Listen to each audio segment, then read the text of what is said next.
I'm so happy to be here with Sandra Jersby. Sandra, how are you doing today? I'm doing fantastic. Thank you. How about yourself? Doing really well, thank you. I've been so excited for this opportunity to speak with you because I went on Instagram and I thought, let me look for Thai massage and see what's happening. And typed in Thai massage and I found your profile.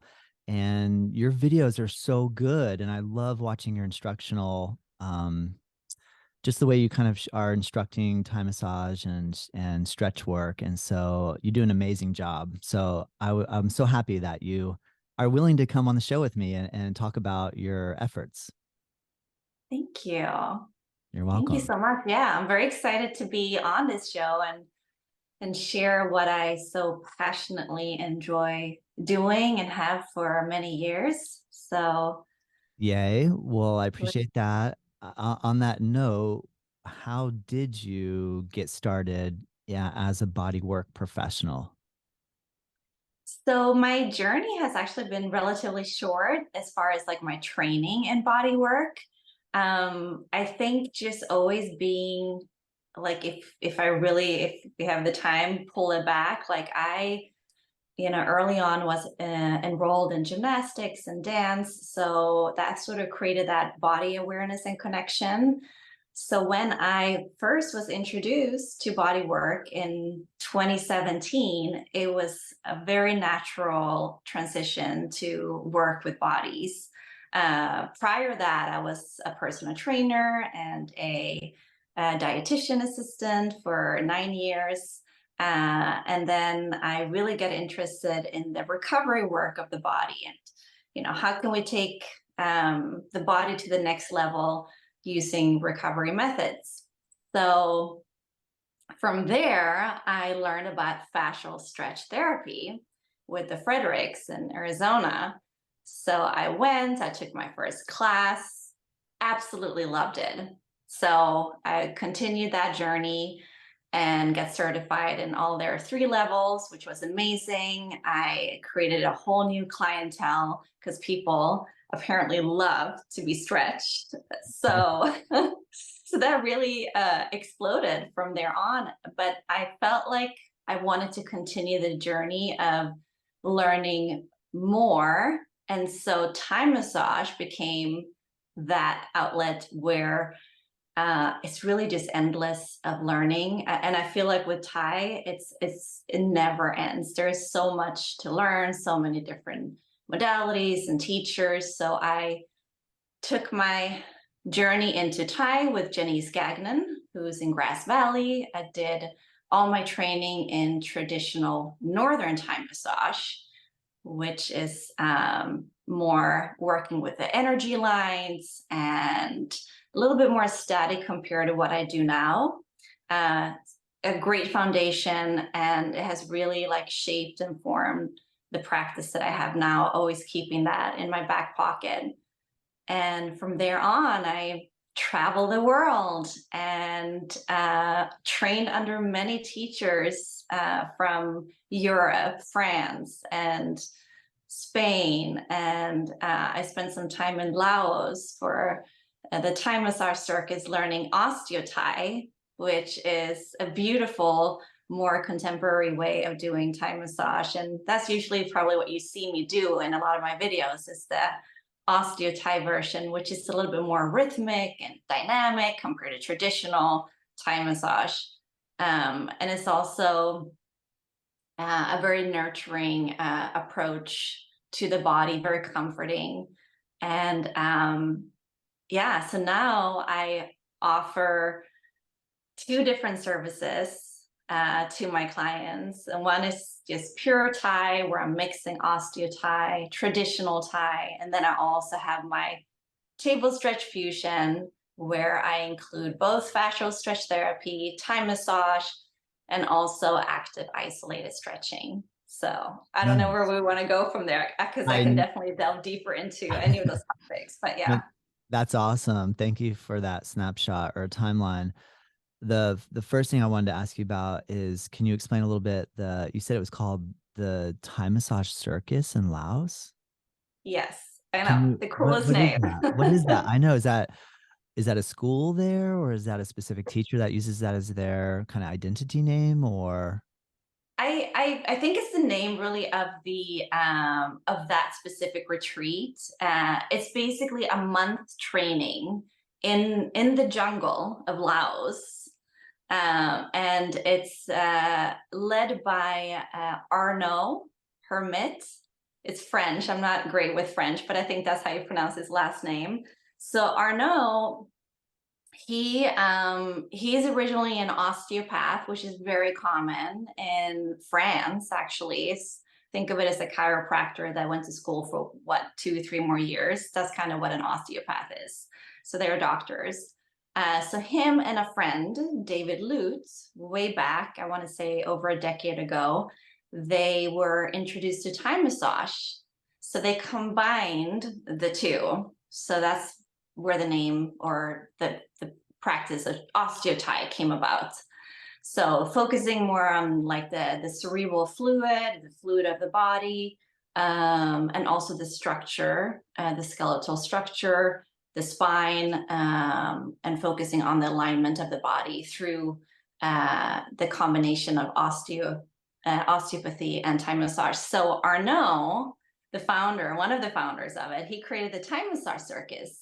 So he owns this huge piece of property in Laos. It's about an hour and a half away from Luang Prabang, which is like one of the major tourist cities. And so you're out there with the locals, and I slept in a tiny, I mean, it's a tiny little bamboo hut. That was like my living, and it was amazing. that's Basically so cool. outside, mosquito net over me, um, bathrooms, like a hole in the ground. Awesome, loved it, Yeah, and eating the local food. So then, yeah, and then you train and do OsteoThai for 30 days with a team of practitioners. Ano is the head, and then he usually have like 3 or 4 more teachers working with him, and yeah, a group of 20, 30 people. nice. If somebody listening has never had Thai massage, how would you describe Thai massage? The first thing that pops into my mind is a meditation in flow, a meditation in movement. And through that meditation, your body is taking through different stretches. They're receiving palm pressing. It's not a massage with oils.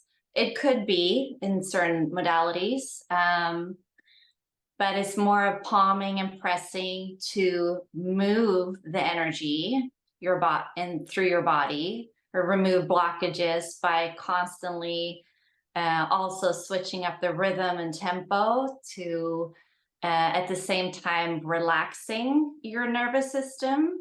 When your nervous system is relaxed, usually your muscles, your joints will let go. It kind of takes you into a theta stage. So that Mm. when you are, that's why I call it meditation and flow, because your mind really relaxes. When that happens, then everything else lets go.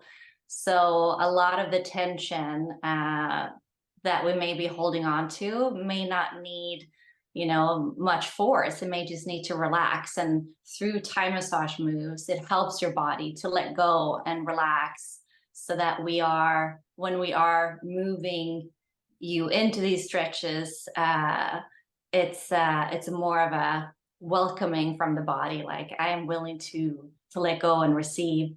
And then also with the OsteoThai, we do a lot of mobilization of the joints as well. So it's a lot of circumduction, basically moving in circles, that helps to bring in this synovial fluid, like we know from yoga.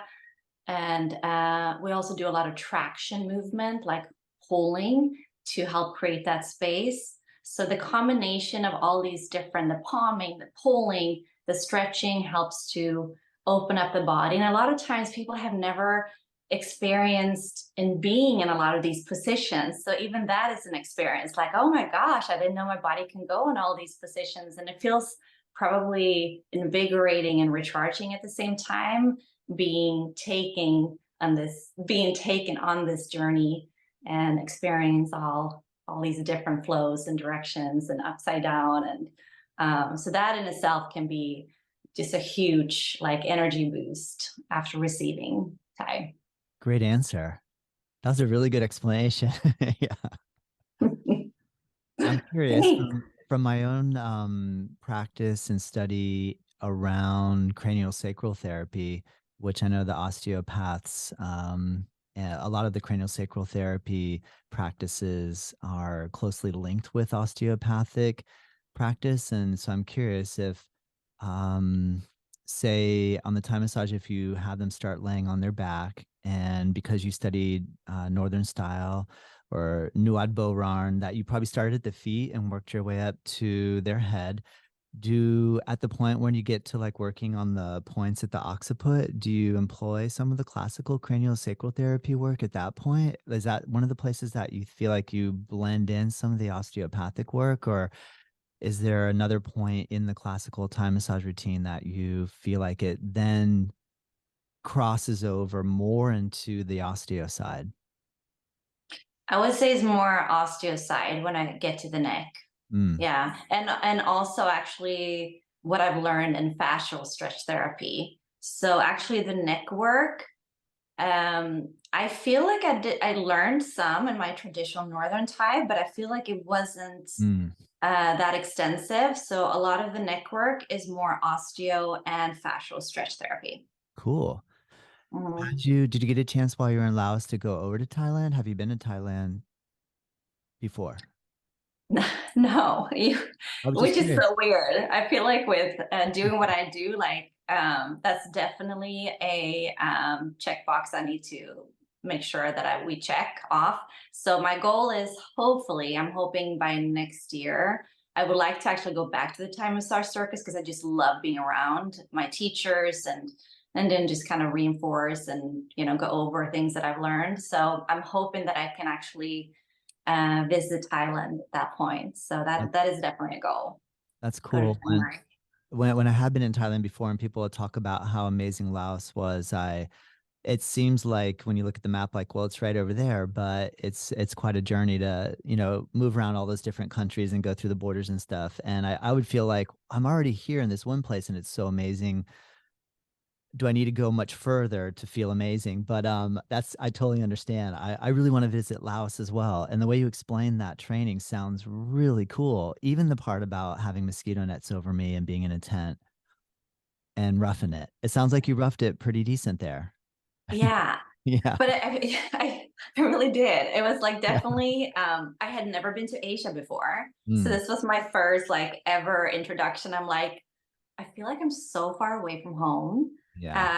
I really felt like, and this was also in the early stages of the pandemic. So this was the Wow. 2020. So I had no idea what was going on because we didn't really have like internet connections. So we were in our little bubble, and which was actually, I guess, now in hindsight, really nice that that's where Yeah. I was. Yeah. And yeah, and I think Laos is I from what I've heard is very similar to Thailand. The food is amazing. We ended up eating all. I'm not vegan, but that's what we had. We had all vegan food, and it was incredible. And it's just like these little nuggets, like even being out in the middle of nowhere, there was this like beautiful little cafe like right next door. I would get my coffee every morning and I'll sit by this beautiful waterfall by myself. And and further up the road was a little village, and that was like the very famous, a famous tourist waterfall. It's called the Kwangsi waterfall, which Mm, is incredible. Like people just go there just for that. But that's where we stayed. And I think learning in that type of environment, not only is it, I think, energetically supportive, but it also humbles you when you have like no luxury around you, mm, no like commodities. and you're just one with earth. And so it's a very grounding and humbling experience to be in as you're learning this beautiful practice. Yes. It's amazing, isn't it? Yeah, It's pretty amazing. yeah, So you're in LA, Sandra, is that correct? correct. And you're originally from Sweden? Yes. Nice. How long have you been? When did you move from Sweden to USA? California. Gosh, ages ago. Okay. Yeah. It's so weird now because I've actually lived here longer than I have in Sweden, but I still consider myself like I'm in Swede to the core. That's my primary language. But yeah, no, I came when I was 19. So I did the traditional route. I was the Swedish au pair, and I actually still now, what is it, 23 years later, that is still my, I call them my American family. So we've been, close ever since. Took care of a set of twins, a boy and a girl. And yeah, so after that year being an au pair, I went to school, and then I got my undergrad in nutrition and food science. And that's kind of where my wellness journey began. And then later on to what I'm doing now. That's so cool. I saw on April 1st that you announced that you were moving back to Sweden and then said April Fools. And I thought that was actually a pretty funny joke. That, I felt so loved because people reached out like, no, you made me cry and this and that. You got me. I'm you like, cannot oh. leave. You can't leave us. No. Yeah, Awesome. yeah, that was a fun one. I honestly thought like everyone like this is of course a joke, right? Like no one would like fall for it, but everyone did, which was hilarious, but also like I felt really loved. Yeah. That's so funny. I have a yoga teacher in San Diego named Tim Miller, and he, April Fools, once wrote an email out, did an email blast to everybody saying, "Oh, the studio, I'm so sorry. We just can't make it work anymore. We got to close it down." And I remember reading it, just going, he didn't say April Fools in the email. And I was like dumbfounded. I couldn't believe it. And then he sent another one, follow up one, like, an hour or two later, like April Fools. And I was like, dude, that's a crazy trick to play on your entire business clientele. Like, but I it sounds like it actually know. worked in your favor because everyone expressed how much, like appreciation they have for you, don't want you to leave type of thing. That could almost be like a testimonial kind of like Yeah. situation. Yeah. Yeah. Wow. What do you do for your say like working out and or exercise beyond the work that you do with your body work? So I'm currently actually training for a bikini bodybuilding competition, Wow. which is going to be in June. Something I started doing in 2017 after I quit doing CrossFit, which I loved. I was drinking the Kool-Aid, but I had to make the switch because I kept throwing my back out.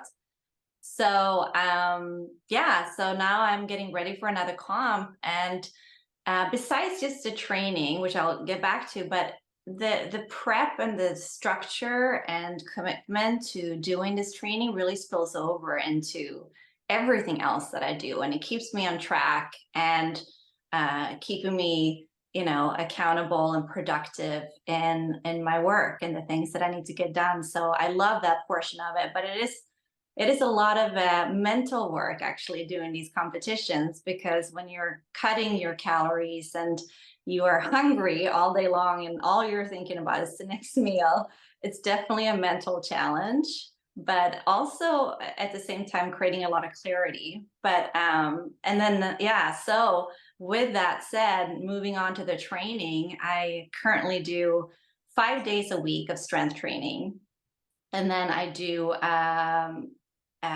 60 minutes, 5 days a week of walking incline cardio. I also do 20 minutes of yoga and breath work.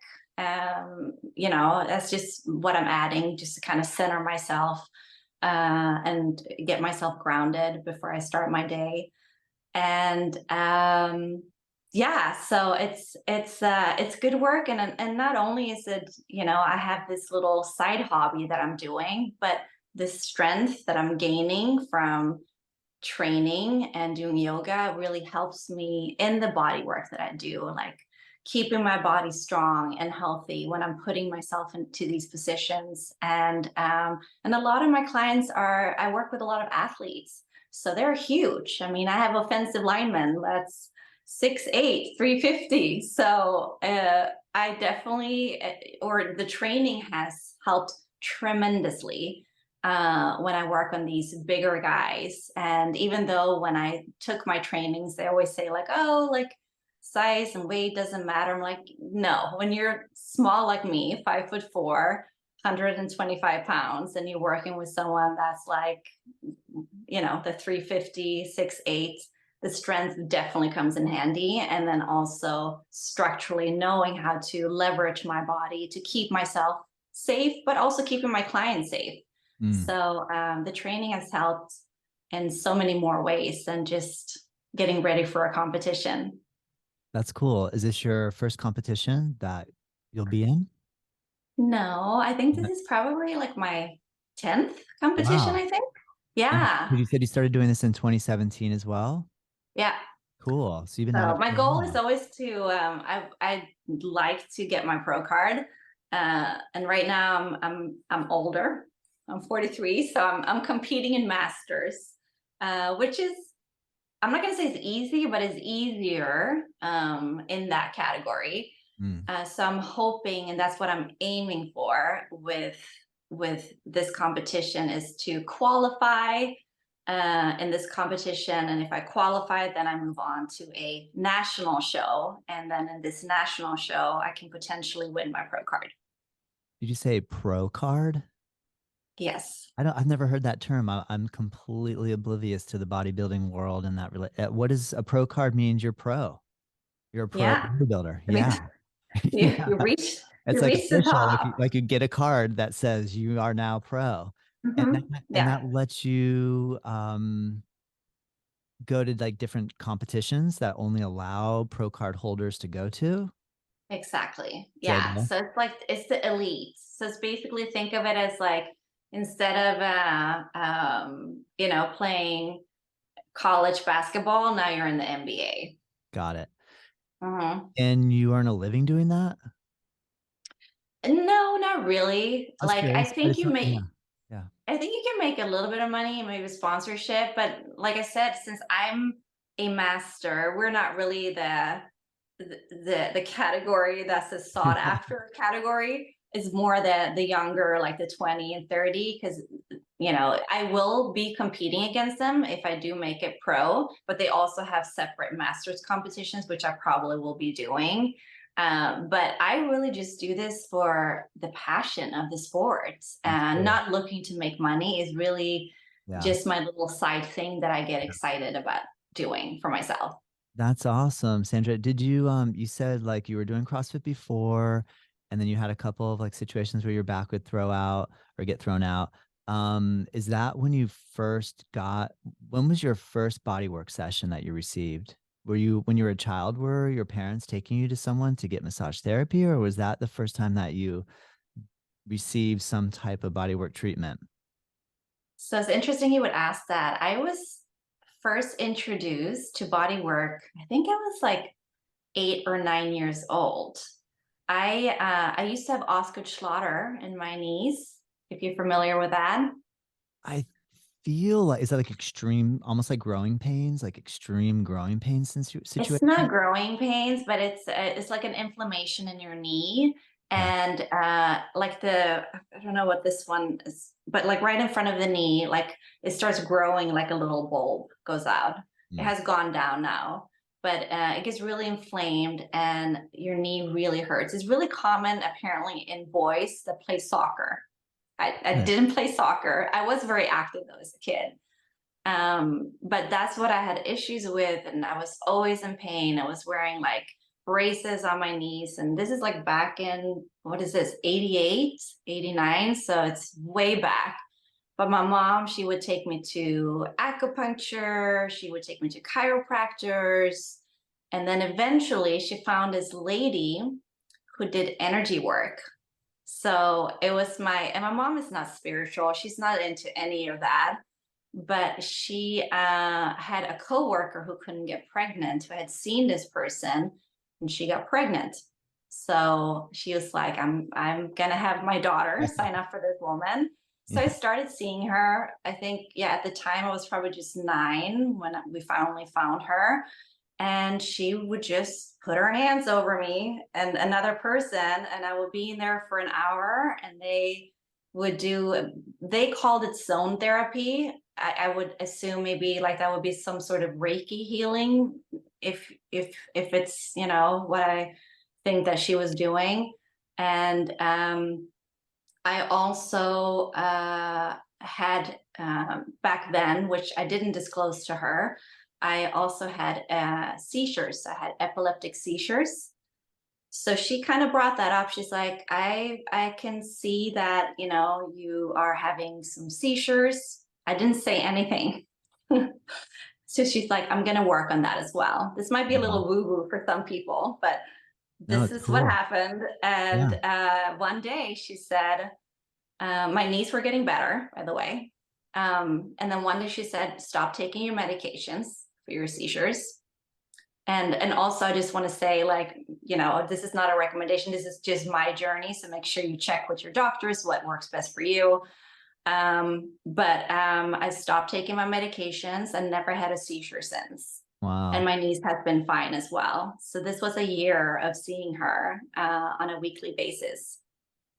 That had to have piqued your interest in relation to what is this? And do you think that was a catalyst for what you're doing now in relation to your passion for body work?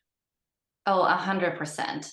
I think it definitely planted the seed, and that always, and she kind of, she set that first, yeah, interest in me to continue to explore, energetic pathways and what goes beyond the traditional way of treating the body.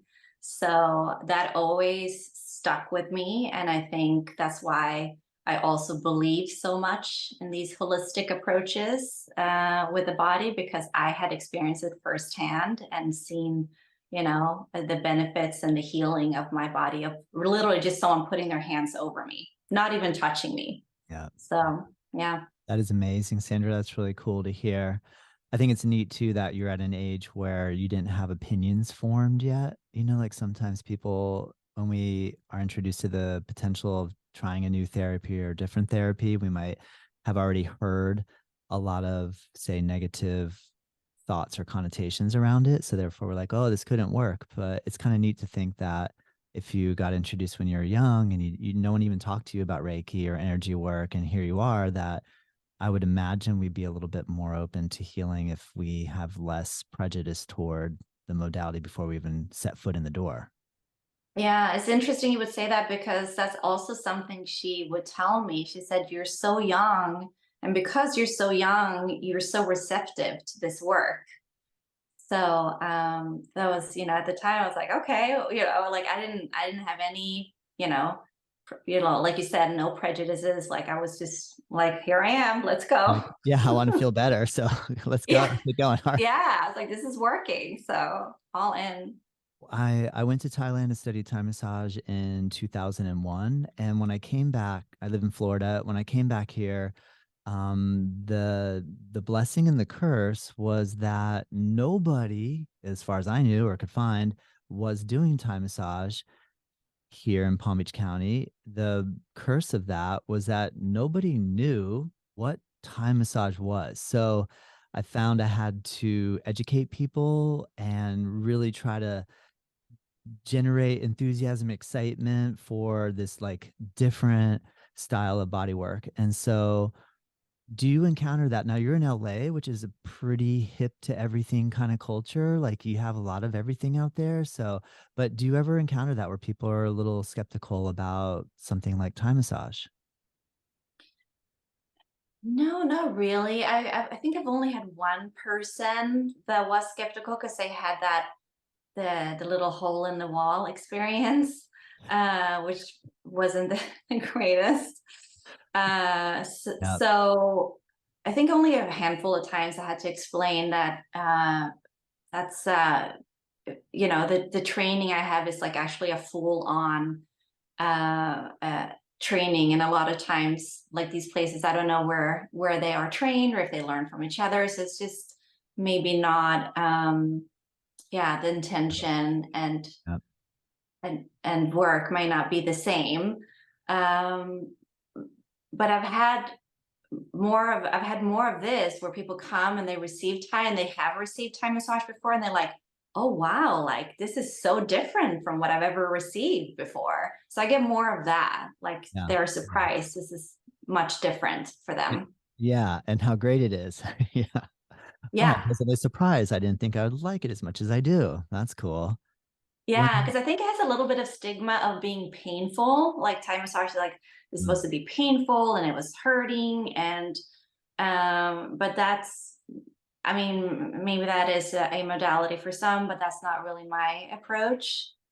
yeah. So, Yep. yeah. I hear you. When I studied in Thailand, I found like there's Southern style and there's Northern style. And my first Thai massage experience was in Bangkok at a place called Wat Po, and it was when I was going to massage school in here in Florida in Miami, I didn't know what I was going to do when I got out of massage school, and I knew I needed to specialize in a specific thing. And somebody said, "Well, what do you like?" And I said, "Well, I'm loving doing body work, and I really enjoying practicing yoga." And they said, "Well, have you heard of Thai massage?" And I said, "No." And they said, "Well, it's like the perfect blend of yoga and massage." And at that moment, like the light bulb went off, and I was like, "I'm going to Thailand. Like I've never even had a Thai massage, but I'm going to Thailand." And so when I landed in Bangkok, I went to Wat Po, and they have this like line of people outside the door. And at Wat Po, they have all this really classical Southeast Asian architecture. Like it looks like everything you'd imagine Thailand architecture to look like.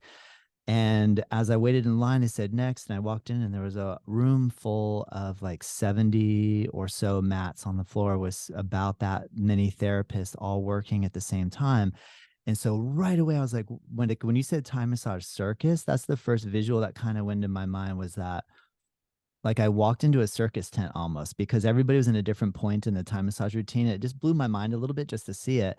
And then the experience of it, I was like, oh my gosh, this is the best thing ever. And I think that that element is a little so different to what the spa scene is like here. And I don't actually, this brings me to another question about Swedish massage, being that you're from Sweden. But like here, when I came back to start working doing Thai massage, it was like so foreign, because at first I was like, well, let's get off the table, and I'm going to need to move the table and put a mat on the floor. And plus, you're going to be fully clothed. And that wasn't going with what the spas here really wanted. Like that just seemed a little too out there. So, I'm curious. I noticed that you do Thai on the table. Can you talk a little bit about how you synthesize Thai massage work into the modern day spa environment, or that sort of idea?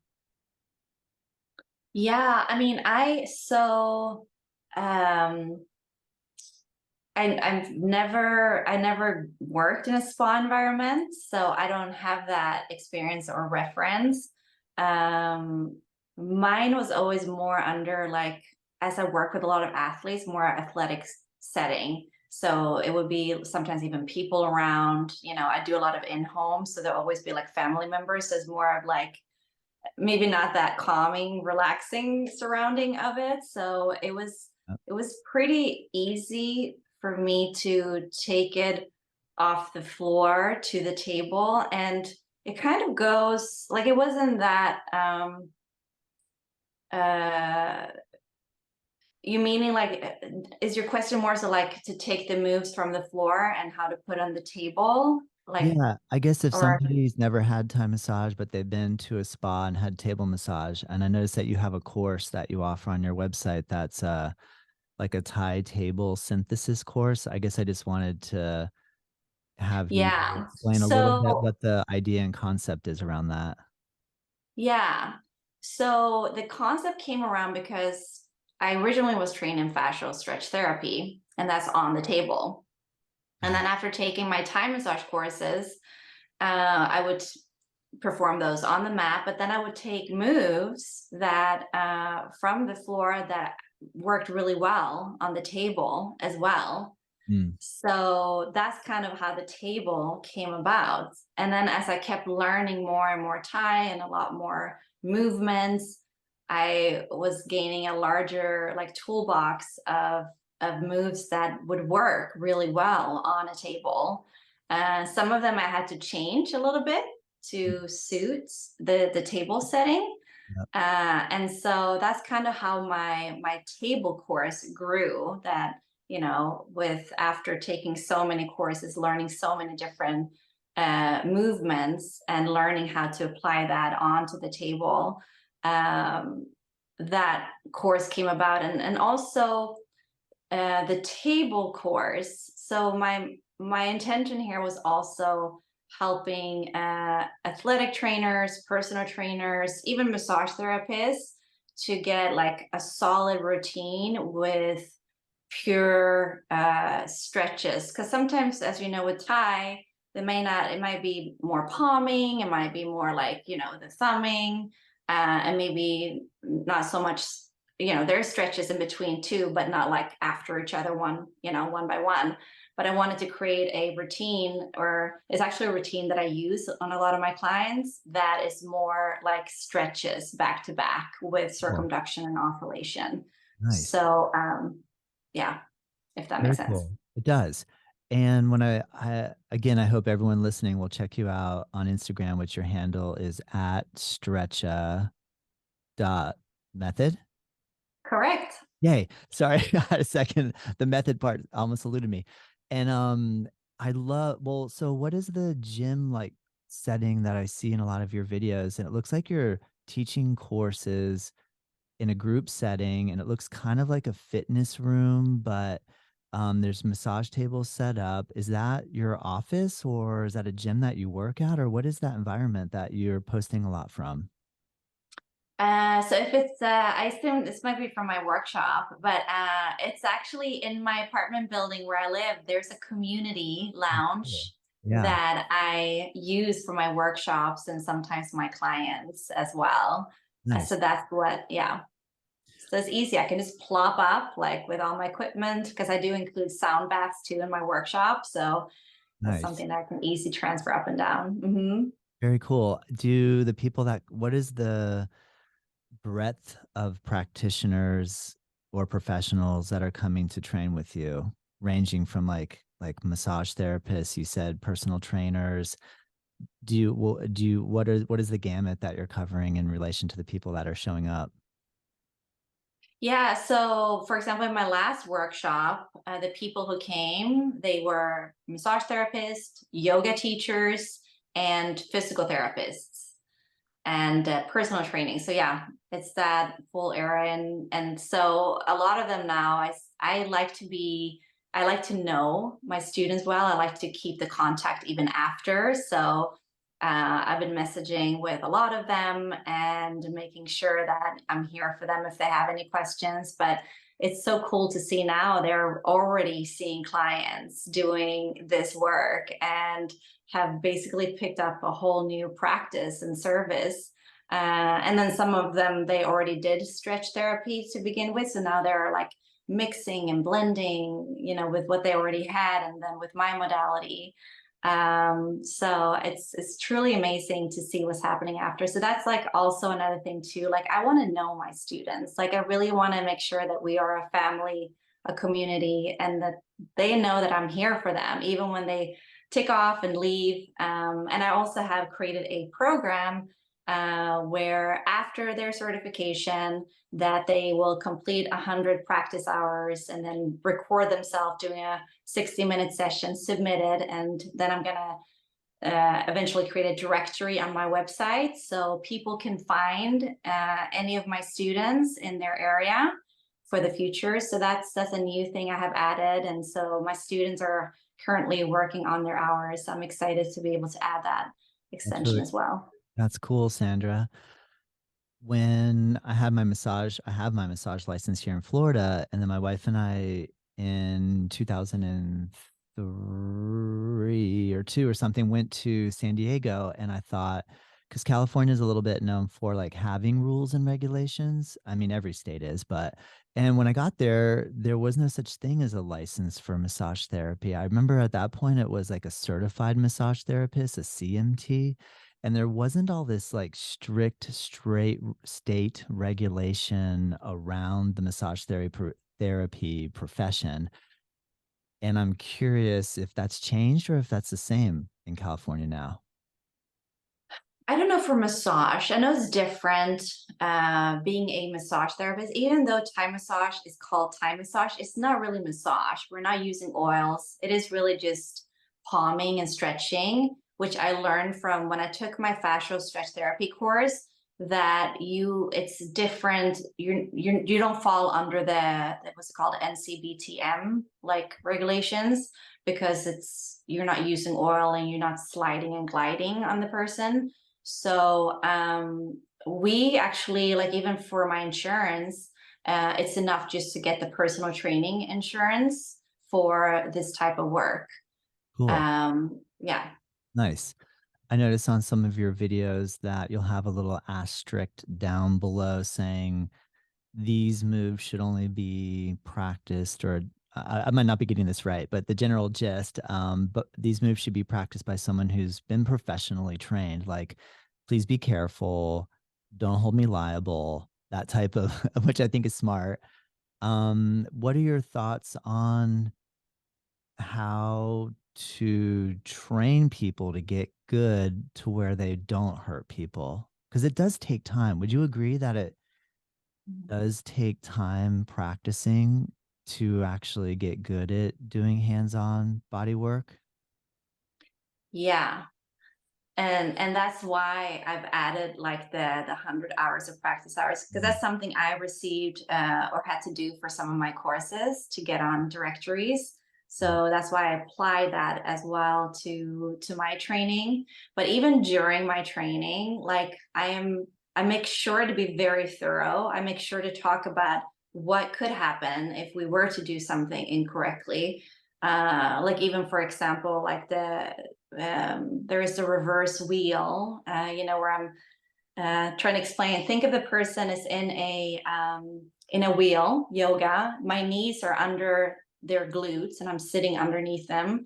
So that's a position where if you lift the head off the floor, and then as you're trying to get out of it, if the head is not on the floor, you may potentially yank the neck back. So when I'm teaching that move, like, I'm very thorough and I keep repeating over and over again how important it is. We got to check, make sure the back of the head is on the floor before we bring that person back onto their backs. Yes. And and the same thing too in my videos, that little warning thing. There's a lot of subtleties that you can't maybe pick up if you're not trained in Thai massage that I'm doing. Like, you may not see that I'm actually tractioning the person. You may not see that I am, positioning myself in a certain way or the person a certain way if you don't have a trained eye for it. So that's why I always put that little warning. But yeah, through in my training, I am drilling like hardcore and repeating, especially when there are situations where it could cause and go wrong if it wasn't done properly. Yes.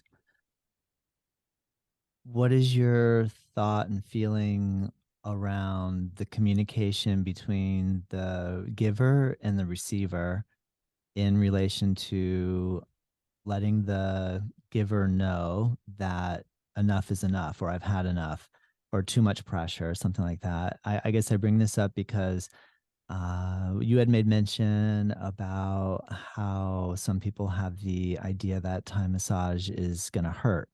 And I remember getting Thai massage from people in Thailand where it hurt really, really intensely. Like, they were applying such incredible pressure. And when I would voice that, they would laugh and press harder. And so then I learned that there was this idea that if it doesn't hurt, this is from Thailand, or what I experienced in Thailand. If it doesn't hurt, then there's not going to be any benefit.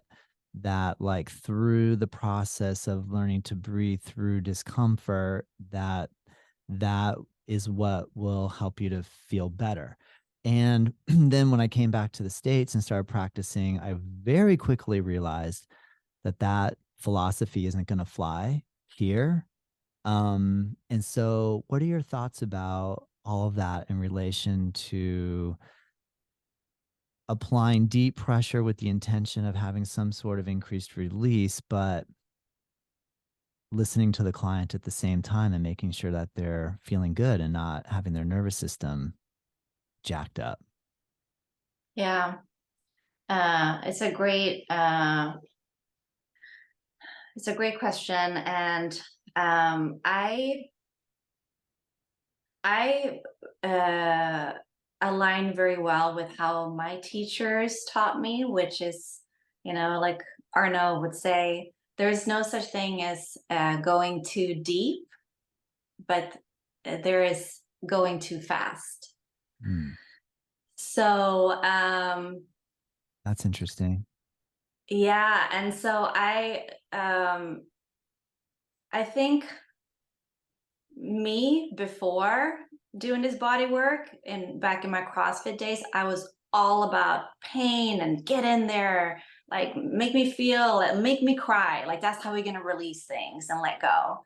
Mm, Now in hindsight, I uh I have I don't know if it's like both mentally and physically, I have grown. That is not what I want to experience. And I don't feel like this is how my body's actually gonna let go. Now I'm more of a mindset that I want the body to welcome me. I want to be invited. And that's kind of how you create that dance with the nervous system. Because if there's pain and you're forcing yourself into the tissue, that nervous system is going to go, things are going to tighten up and yep. it's going to be like this tug of war.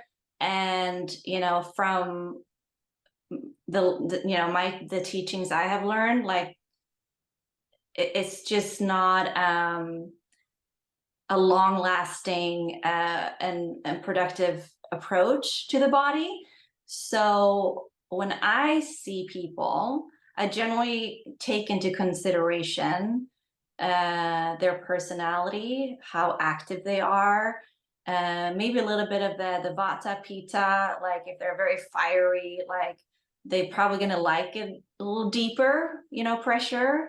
If they're more of oh, remind me, it's not vata, it's the other one where you're more, It's it's a vata, like more chill, relaxed, uh yeah, like more laid back, like then maybe we need to, like just go gentle, not such hard pressure. So that's one aspect of it that I take into consideration. You can even look at their body type. If they're very muscular, then probably more pressure. If they're very like slender and like just kind of not so muscular, usually I feel like yogis that are very like hypermobile, but then that may change too. So it's all those things, but then also their mental state. Where are they at? Are they going through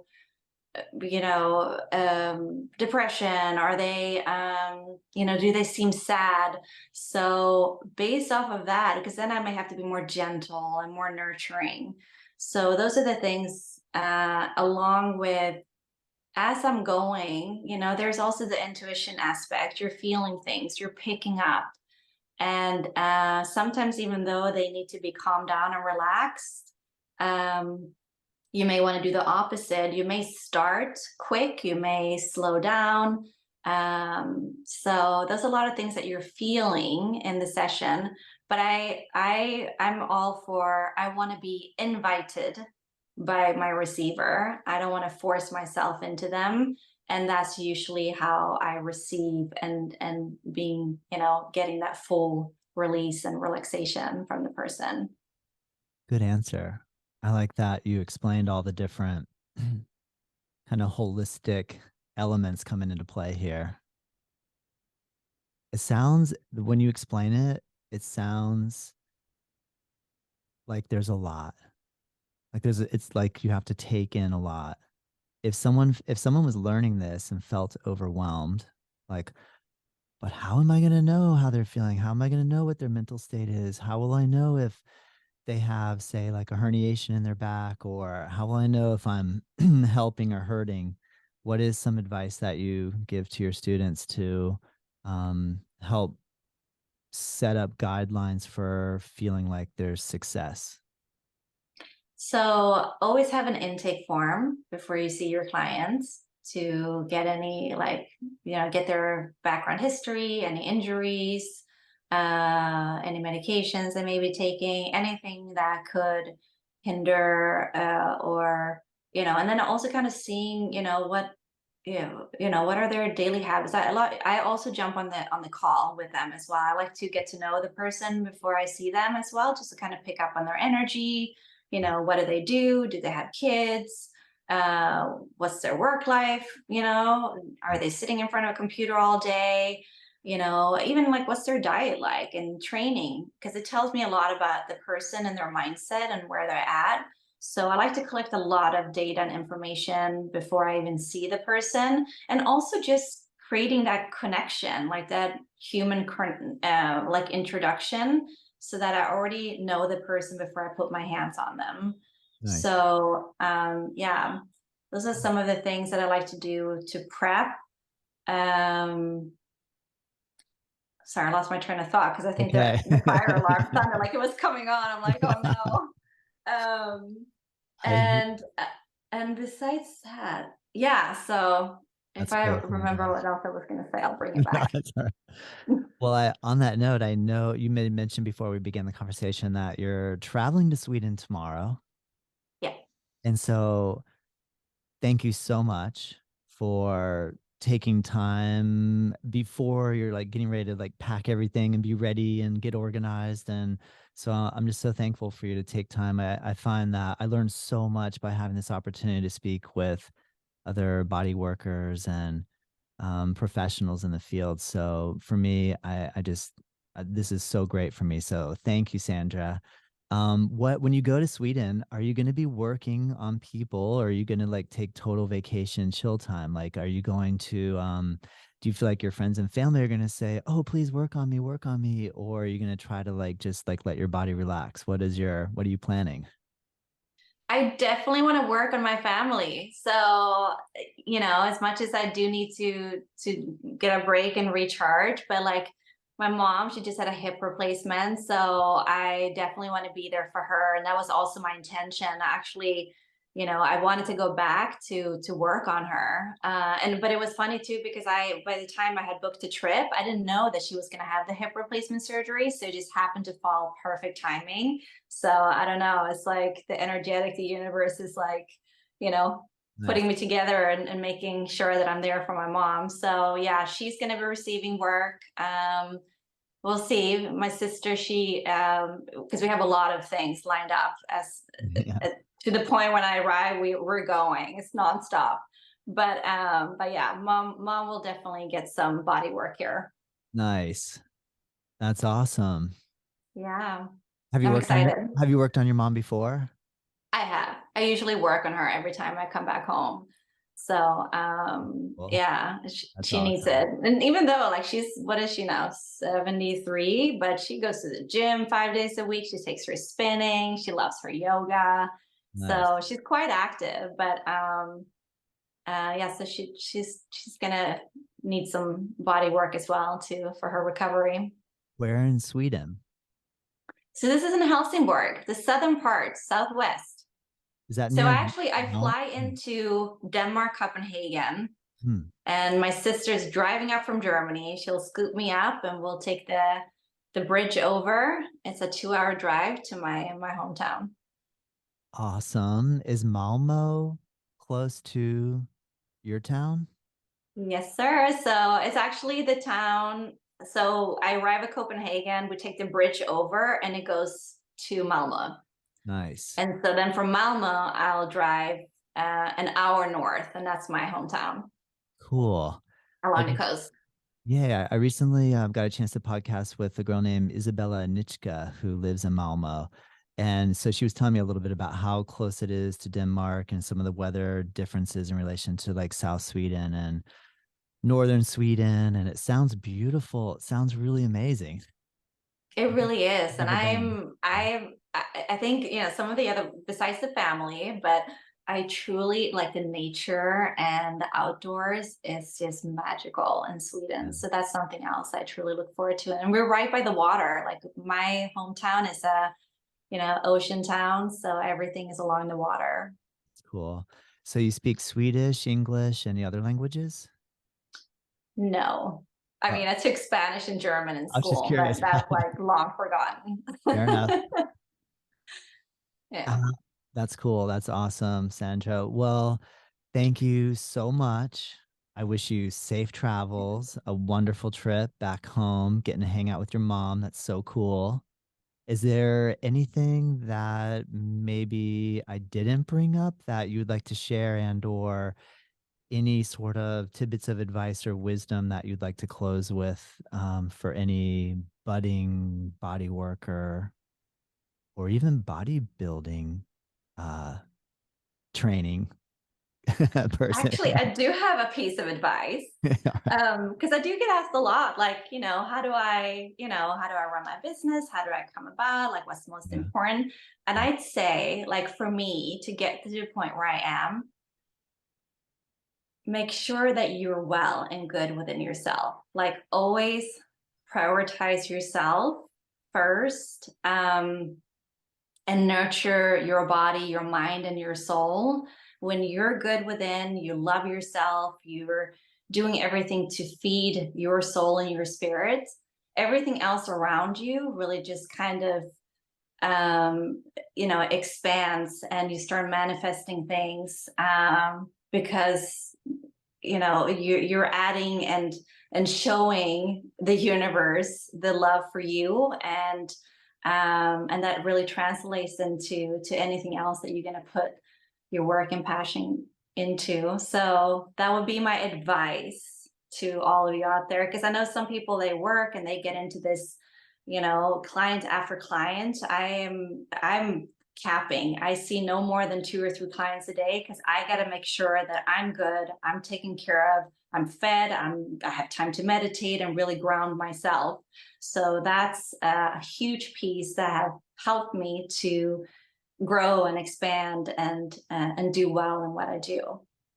Excellent. That's really good advice. I think I needed to hear that today. Thank you, Sandra. You're welcome, Todd. It's been a pleasure. I had so much fun conversating with you. Cool. Well, me too. I will definitely stay in touch with you. I would love to come to California and practice with you or study with you. I definitely want to check out one of your Likewise. courses online and to be able to go to Laos and practice at the Thai massage circus. Oh my gosh, that sounds so Let's go fun. together next year. We should lead a retreat over there or something. Like let's get our groups together and go meet over there somewhere in Southeast Asia. That would be incredible. I'm always, I love to All right. travel, so don't ask me twice. I'll be there. Cool, Sandra. I appreciate it. Thank you, Todd. I Thank appreciate you. you. I had such a good time. Thank you. You're amazing. I appreciate it.